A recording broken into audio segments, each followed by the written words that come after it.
You are now tuned into the sounds of Big Nate Sports Talk. It's on all the time, anytime.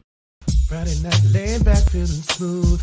Looking for just a little something to get into. Tired of the same old scene. Something different, if you know what I mean. So when I saw you, there was no in between. You came up to me like something from out of my dreams. A woman from the pages of a magazine. Deep inside my heart, just scream. I can't understand. Hey, just wanna hold you. Hey, baby, how you do the things I'm watching you do. While we're in this club, just wanna make some love. All I wanna do, my girl, is dance with you. Now we're in this club, your cheek pressed to my face, trying not to lose control, but I ain't got no time to waste, cause I came up in the club, Standing face to face with perfection. and it would be a lot of your love for my body. This is what I'm thinking of. Hey, woo, I can understand. I can understand.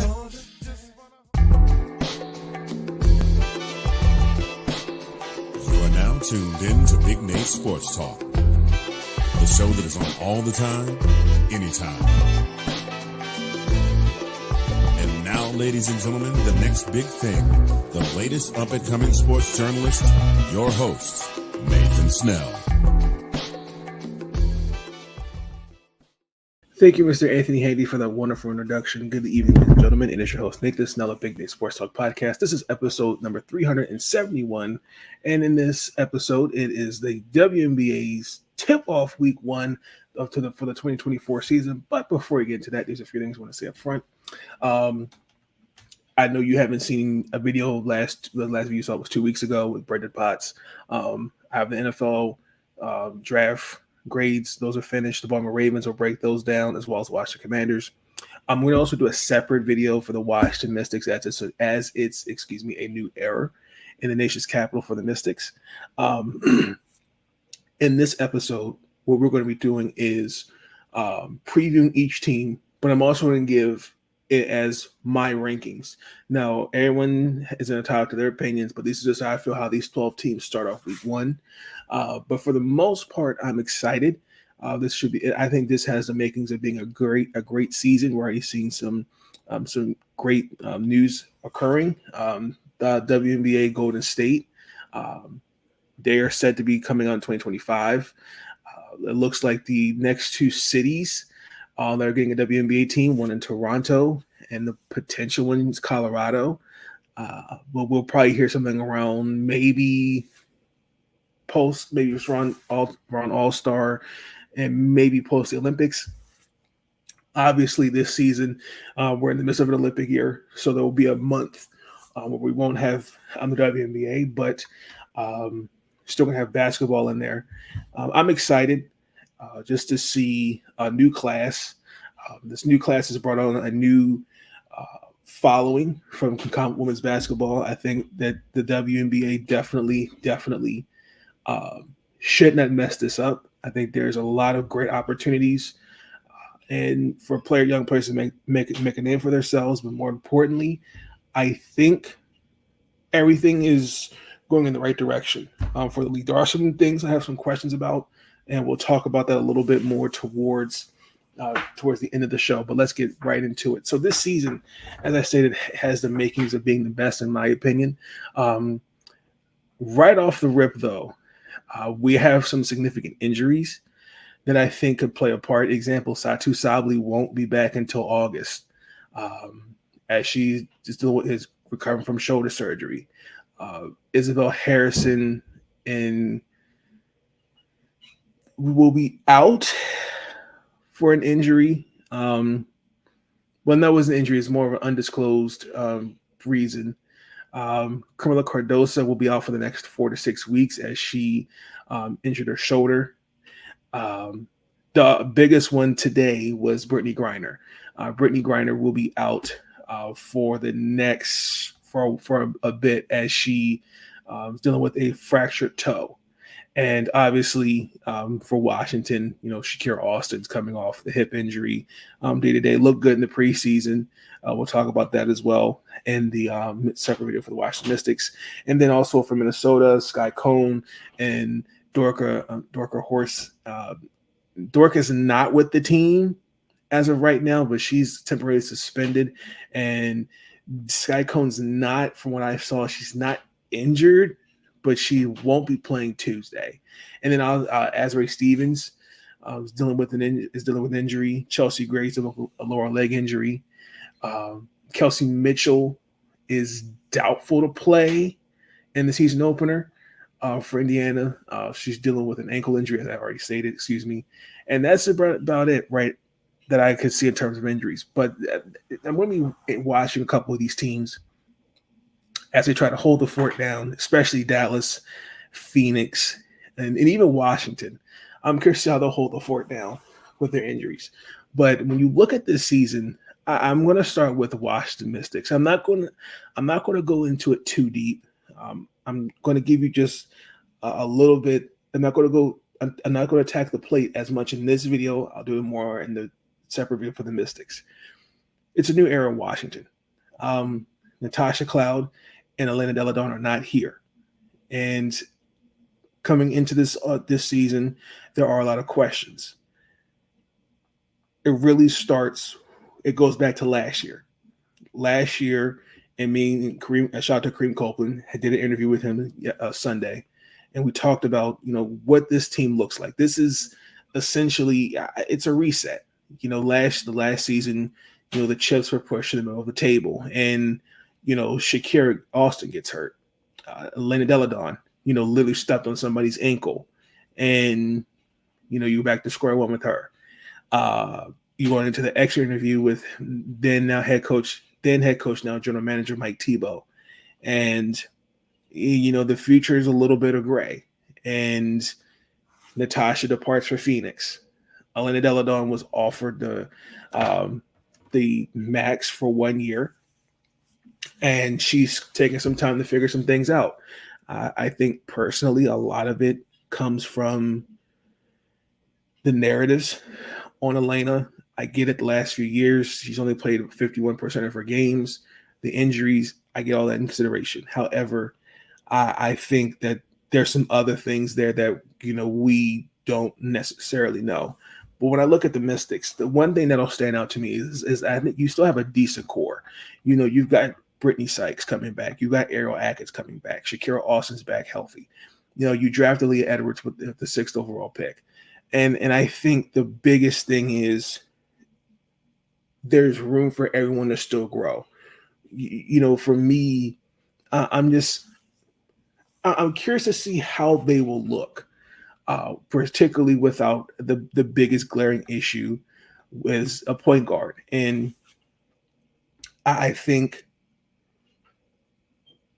the organization trusts Brittany Sykes to play that position. And I don't see the Mystics tanking.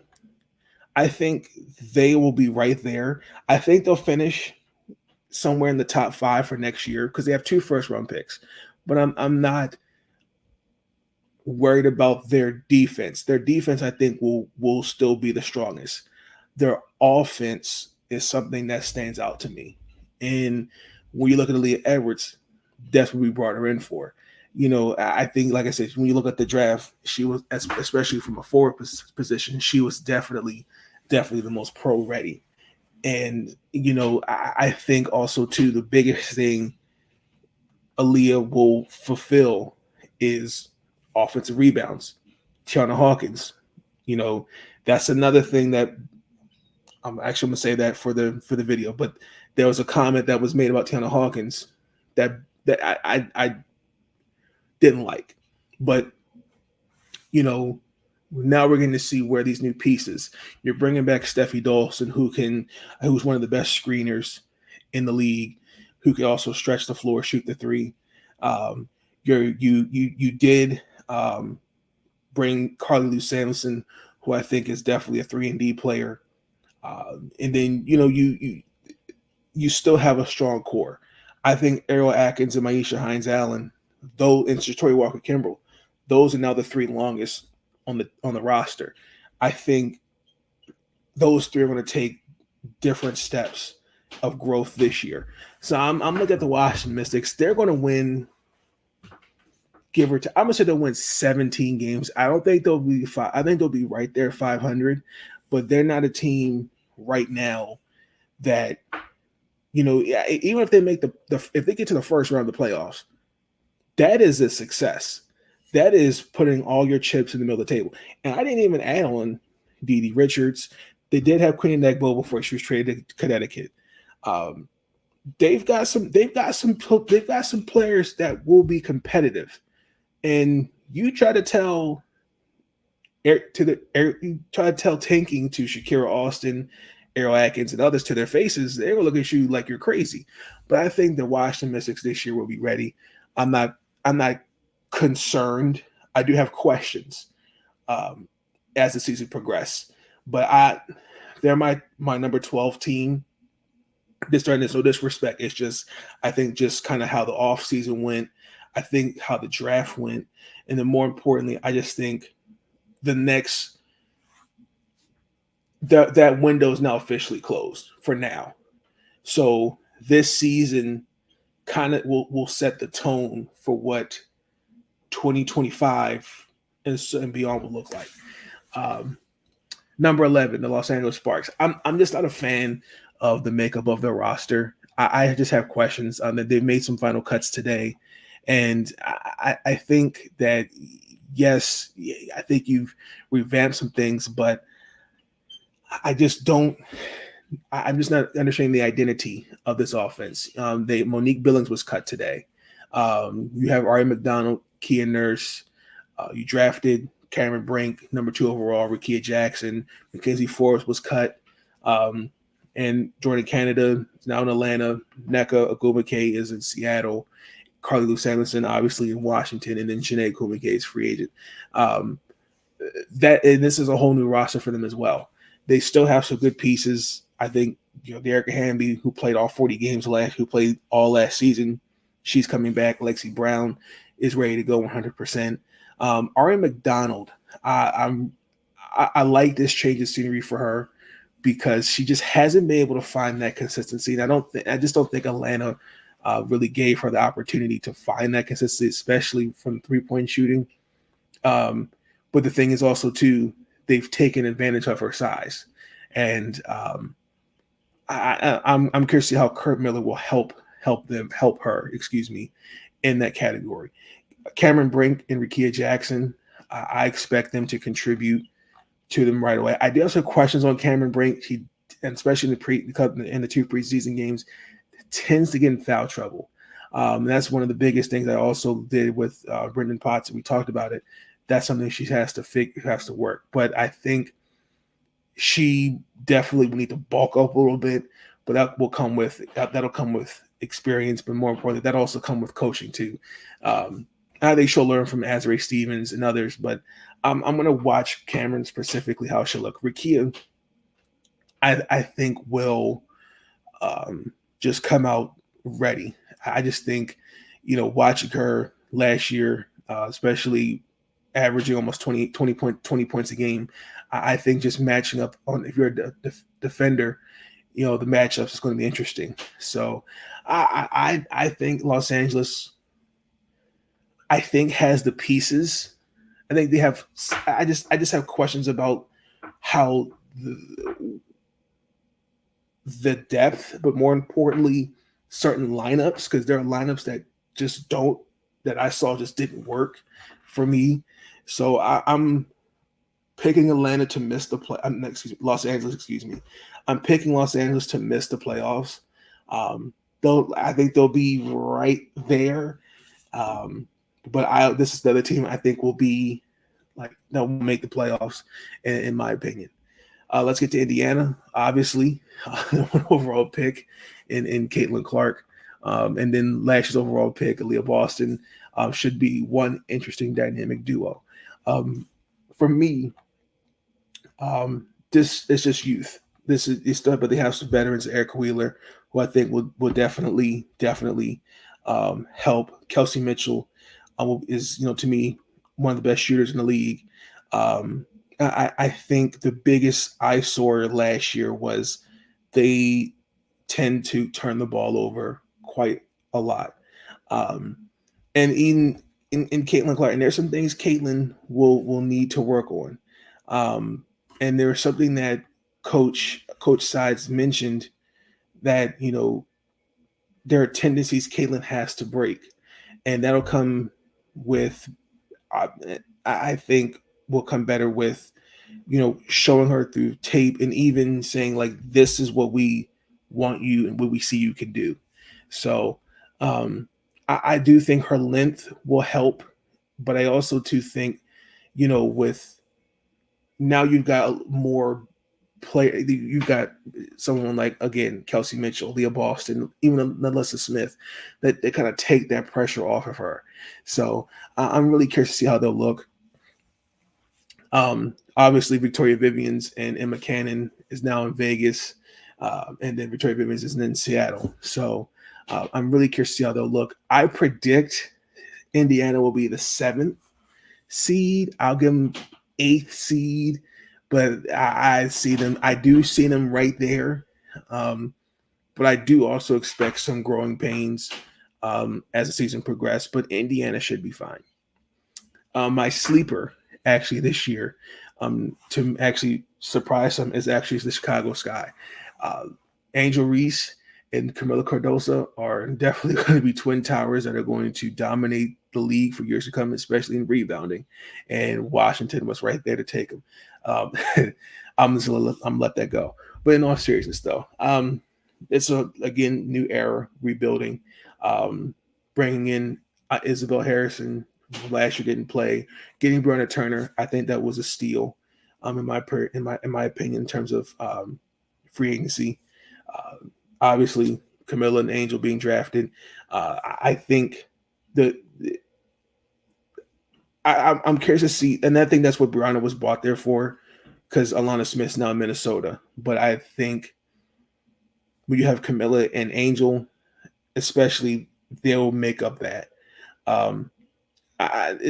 With Camilla there, I'm actually going to see how that will look for next few weeks, but they should be fine. The biggest thing was just defensive rebounding for me. When I look at the stats, they did not do that great, especially when rebounding the ball. And especially on both ends, they will definitely benefit from that. Now, this is now in retrospect, it is Marina Mabry's team because that's what you're building around. So, you do lose Kalia Copper and Courtney Williams. And you did get Brianna Maxwell. So it should be interesting. Kaiser Gondrzik, former 4th overall pick, made the team. Congratulations for her. It's been actually an interesting story for Kaiser. Being the 4th overall pick, wasn't in the league for a couple years, and now playing for Chicago. I like that, and I think fun fact, if I know this, I'm saying it correctly, Teresa Witherspoon and her mom, Kaiser Gondrzik's mom, played together in college. So I like that, and again, Teresa is a great coach into the potential for many young players in Chicago. Let's get into number 8. This should be interesting. Phoenix, again, Brittany Griner's not there. That's due to a fractured toe. So I'm curious to see how this team will look.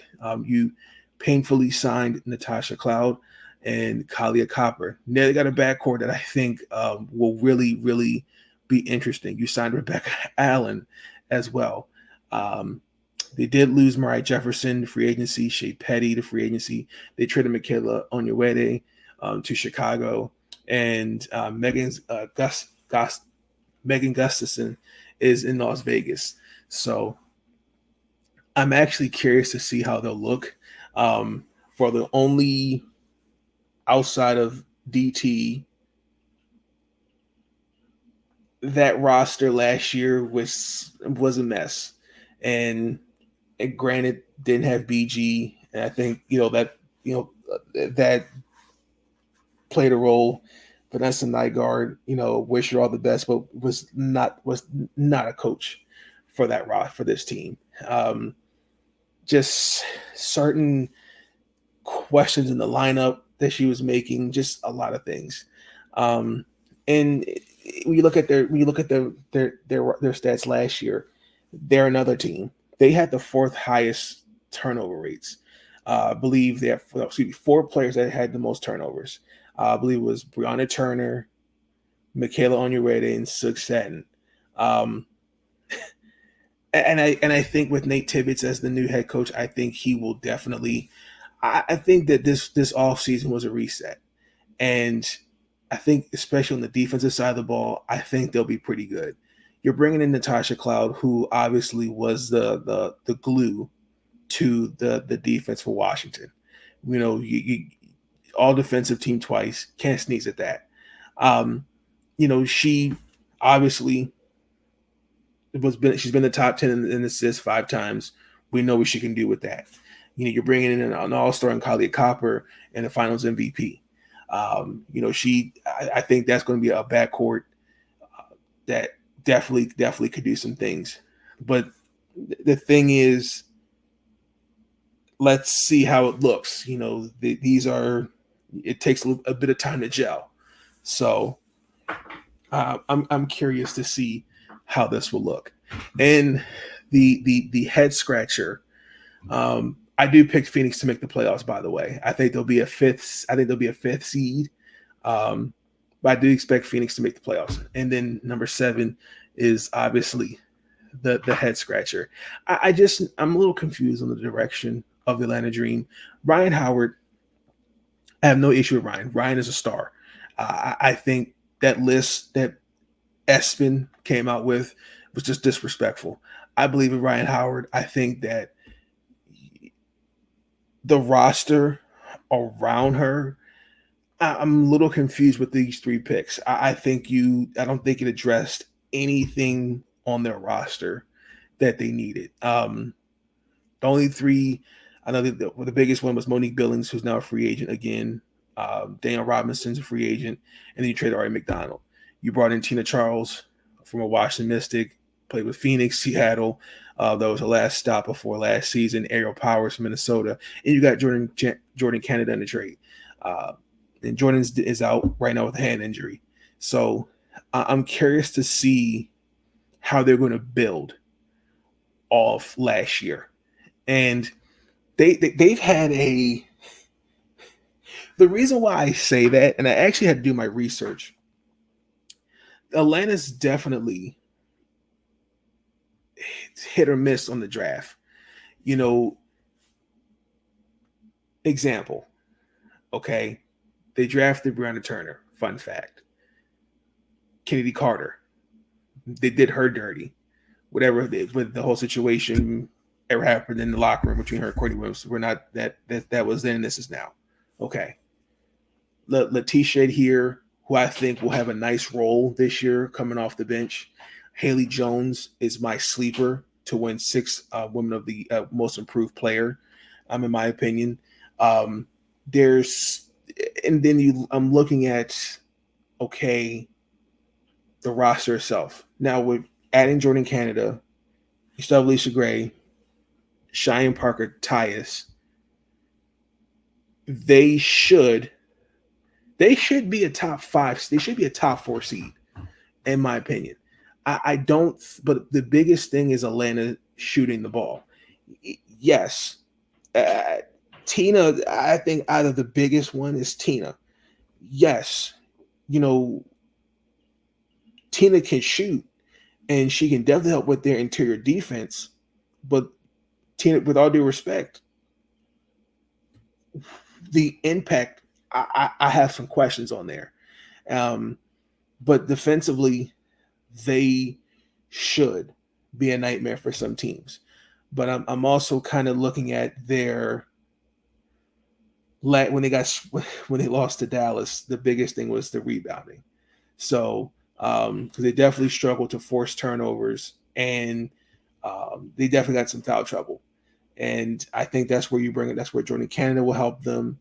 But if we're being honest, Atlanta should be a top 4, top 5 seed. That's just my opinion.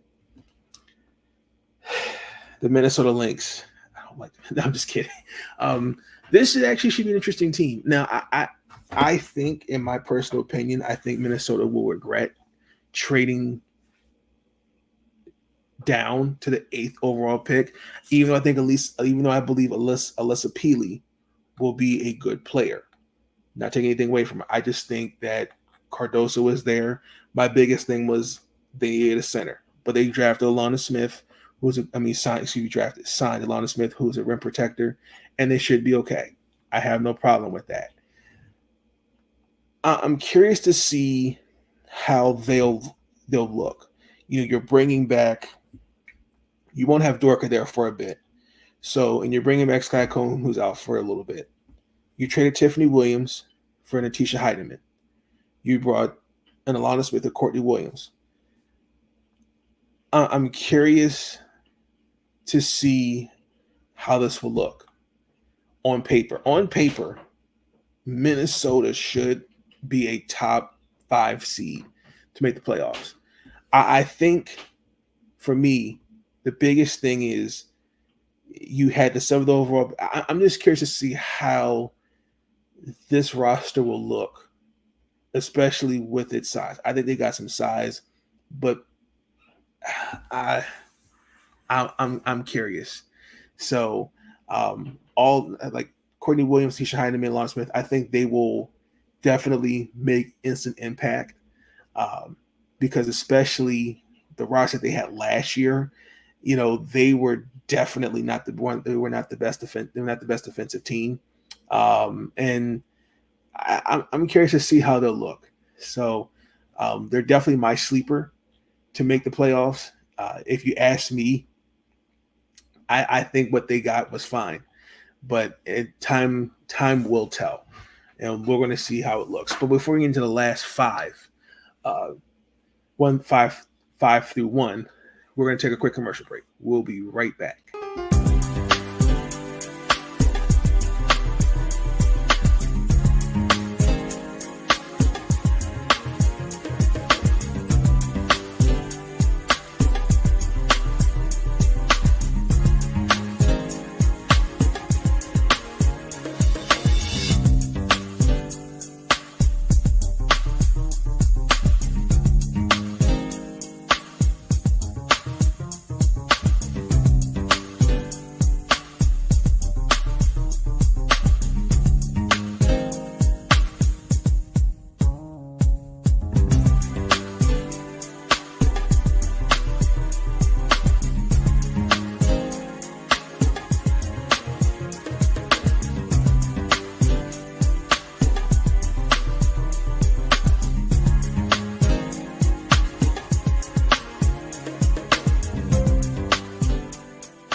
Okay, and we're back. Number 5, the Dallas Wings. This is my team that I'm actually going to watch the most this year in terms of seeing how they'll look, as Satu Sabli will be out until August. I still think I think Dallas will be fine.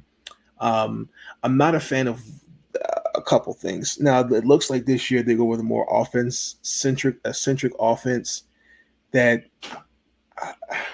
okay, outside of Enrique, who is a good ball handler, who can shoot, all those things.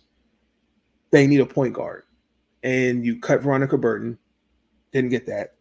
I just have, and you traded Crystal Dangerfield to Atlanta. I'm confused on this, and I on paper, Dallas should win somewhere between 20 and 27 games. I think they have the roster to do it. The biggest thing is, what will that offense look like without Satu? You've got Kalani Brown and Tiara McCowan, who I think are, along with Natasha Howard, that's just a cheat code. That's just not fair. Those 4, if I'm remembering this correctly, I think they combined for more offensive rebounds than the 7 other teams. That's not fair. And again, I think when you just look at how this team will look, the biggest thing is I think on the new core, especially the young players, I think they did enough. But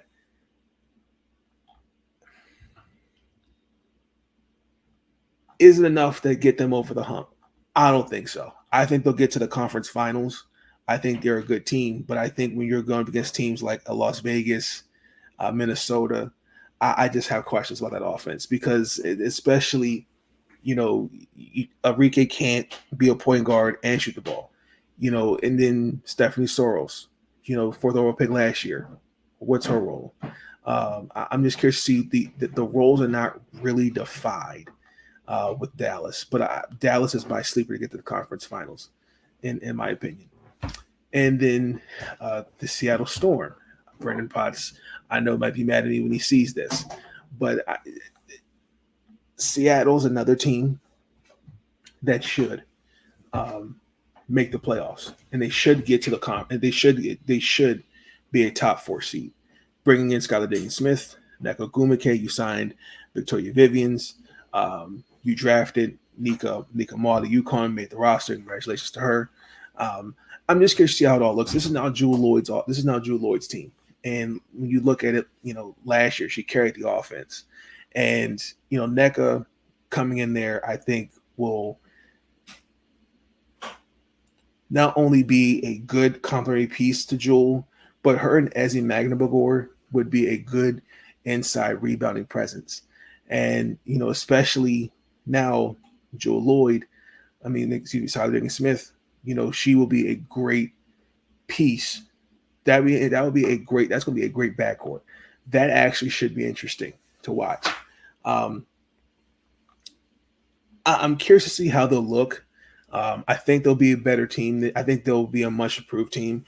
I picked them to win 25 games this year. 21. I take about 21 games this year. I do expect them to make the playoffs. And Jewel Lloyd is actually one of my MVP candidates. Number 3, the New York Liberty.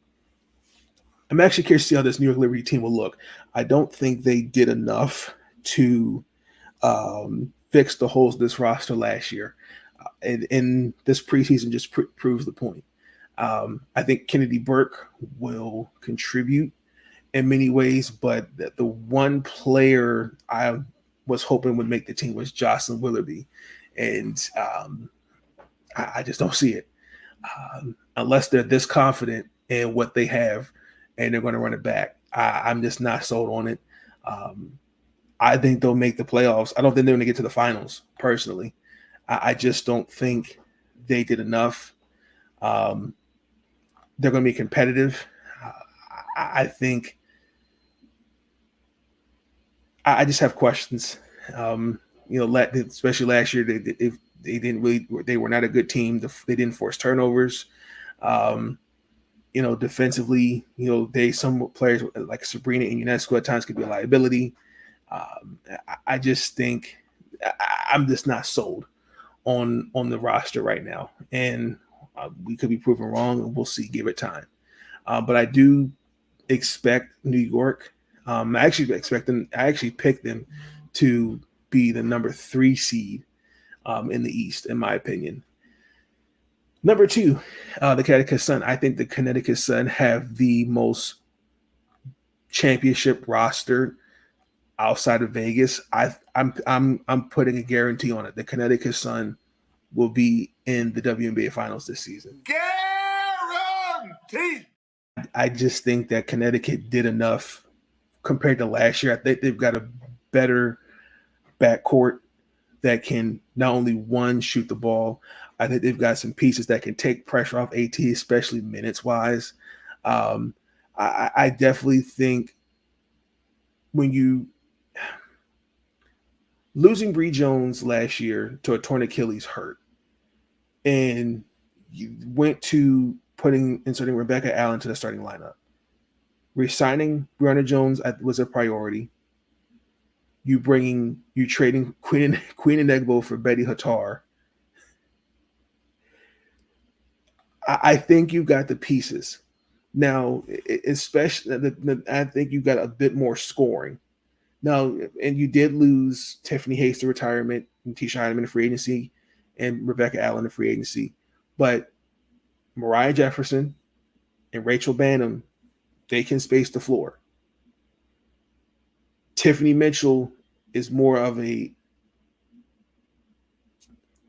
she's not a floor spacer, but she can definitely create shots, not only for herself but for others. So I'm curious to see how they'll look.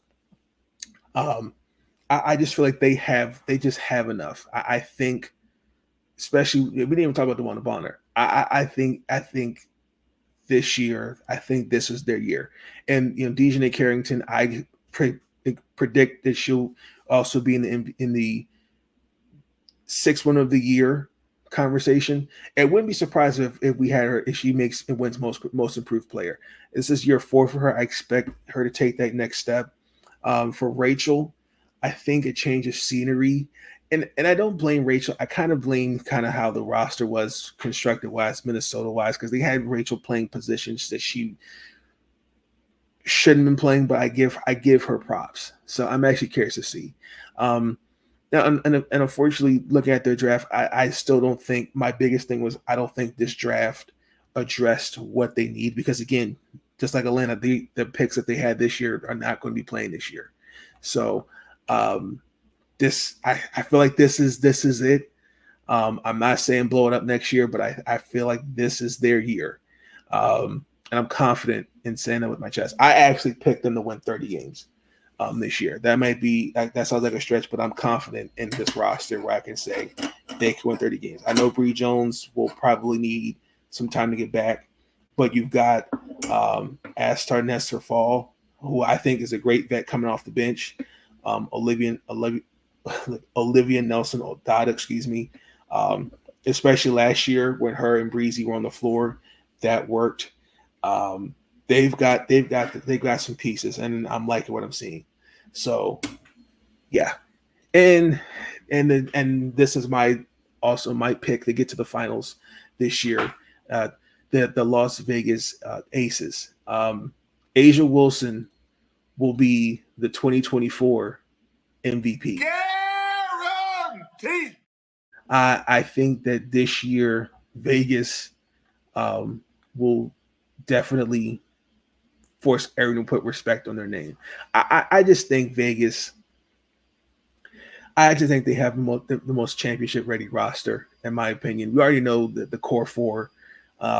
Candace Parker, obviously, announced her retirement. Now she's now president of Adidas. Much respect to her. Congratulations in future endeavors in the retirement. But the core 4: Kelsey Plum, Jackie Young, Chelsea Gray, and Asia Wilson. I think all 4. That's the core you're building around. You're bringing in the 3rd all-time leading NCAA scorer, Daisha Fair, Kate Martin, and Kitley, who's out right now. They will make instant impact. I'm also looking for Kirsten Bell this year to make a significant impact. I'm really wasn't. I don't see what from Florida Gulf Coast to now. I'm not sure what it is that's being seen to go, okay, I think this year she takes that step forward, but we'll see. You're bringing in Megan Gustafson, who I think had a breakout year last year, and I think will definitely give outside. Also alongside Kia Stokes, you're getting another rebounder. You're getting someone who can shoot 50, who shot 52% from the field last year. She can stretch the floor. I think, again, Vegas just has the most ready roster. And I think they'll be fine. I'm not concerned. I might go on a limb for this, but I'm going to say Las Vegas will actually have the same record, but they'll win 35 games. Guaranteed. I'm just that's just for fun, but I think Las Vegas will finish with the best record this WNBA season. Guaranteed. Yeah, that's just where I'm at with it. And That's my week one going into the 2024 season. Final thought. Let's get into that last segment.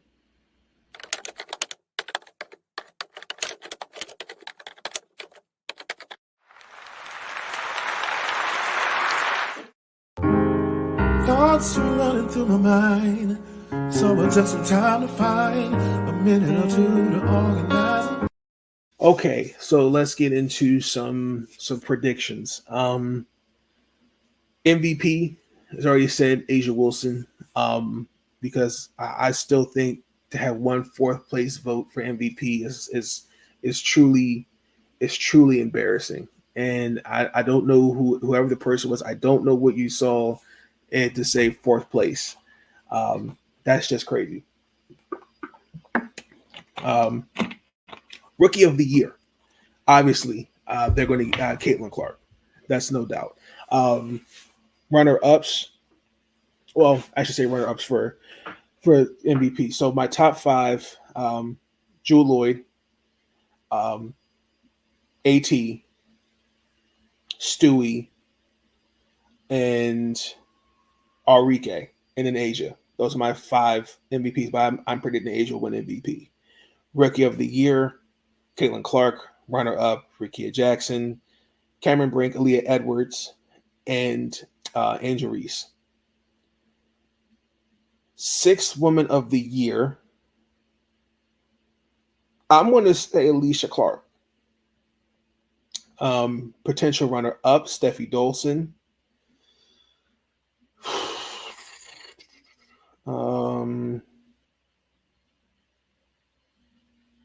Megan Gustafson. Well, no, she's what we consider a sixth woman.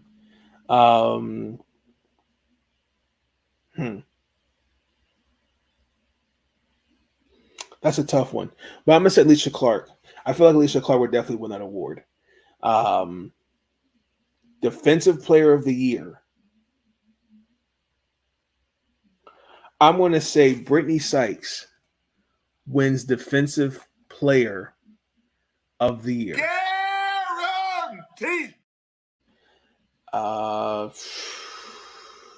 As far as all teams, we're not there yet, but those are just a few predictions. You guys let me know in the comments. Who do you think your Rookie of the Year, MVP, Defensive Player of the Year, Most Improved? Okay, Dejanay Carrington, I will say should be Most Improved. Ray Burrell, I'll put her on that list. Maddie Segrist, Dallas, could be a potential candidate for Most Improved.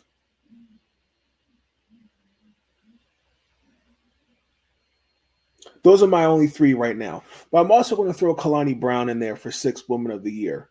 I'm going to throw her in there as well as Tierra McCown for Defensive Player of the Year. So, and I'm also throwing Shakira Austin for Defensive Player of the Year for the Washington Mystics. Yeah, but that's going to be it as far as predictions. One final thought: this should just be a great year, a great season. I'm curious to see how it looks. Like I said, there are some issues I do have with the W, as we already know. As also we're transition. They have started a charter program, and it's not what we thought it was. Only 2 teams will be able to charter, and the rest will not be. And I'm kind of not feeling that. Especially when you look at Josiah, New York Liberty, he got fined $500,000 for it. And then you have Mark Davis, Las Vegas owner for the Las Vegas Aces. I mean, did the same thing. I'm a little confused. What do we call this? I have some questions on that. And then also too, again, this is where I have to hold the Players Association accountable because you're advocating for the players. And this is my biggest concern going into next year, because it's a foregone conclusion. The way that the ladies are on particularly again on X, formerly Twitter, and again, I get it. You want to vent, but you blaming the league is one thing, But holding your association is another thing, especially when you have current players that represent you as players. That's something that bothers me the most. Because again, especially, when you guys are at the table, because they're all going, this current CBA, they're opting out after this year. But when you guys are advocating, make sure everyone has the same agenda, and this is what we all can agree on. This is what is priority. But I'm just not a fan of that, and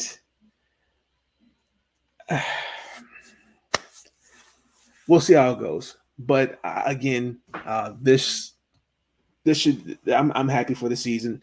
The Washington Mystics play tomorrow against Liberty. The Fever and the Sun, they play tomorrow. So be tuned in for it. Should be a great season. Can't wait. But thank you for tuning in to this episode of Big Nate Sports Talk Podcast. Be tuned in for future episodes. Please like, comment, and subscribe for all future content. I will catch you guys on the flip side. Enjoy the rest of your evening. You have a good night. Peace. Stay. I'm elevated, oh yeah. We was waiting, oh yeah. To make a statement, it's clear. The way them boys persevere. Yo, we taking the stairs. Don't let them get in our air. They go watch, I'ma stare. Tell them pull up a chair. God gon' answer our prayers. Living now. They told me dreams come true once you live it out. I picked the pieces from my childhood in a broken house. And heal my soul from the trauma we've been giving out. I hear the whispers in the wind under smoky clouds, and tell myself once again, I'ma work it out. So much shit can happen, yo, it got me tripping now. Yeah, it's feeling different now. I wonder if it's worth living now. They told me working 9 to 5 just to make it out. And now the dark nights got me needing mouth to mouth. Resuscitate my dreams, tell me what it's all about. I wonder if it's worth living now. They told me show a little skin just to make it out. They told me grind until I die, till I reach the clouds. Excuse me a little moment while I break out. Never let them take me out.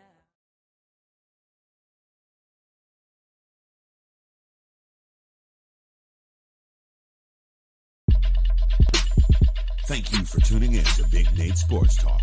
If you enjoyed that episode, be sure to like, subscribe, and share the next big thing, the next up-and-coming sports journalist, Big Nate Sports Talk. It's on all the time, anytime. And I want to thank you. All I want to do is say thank you for everything you do.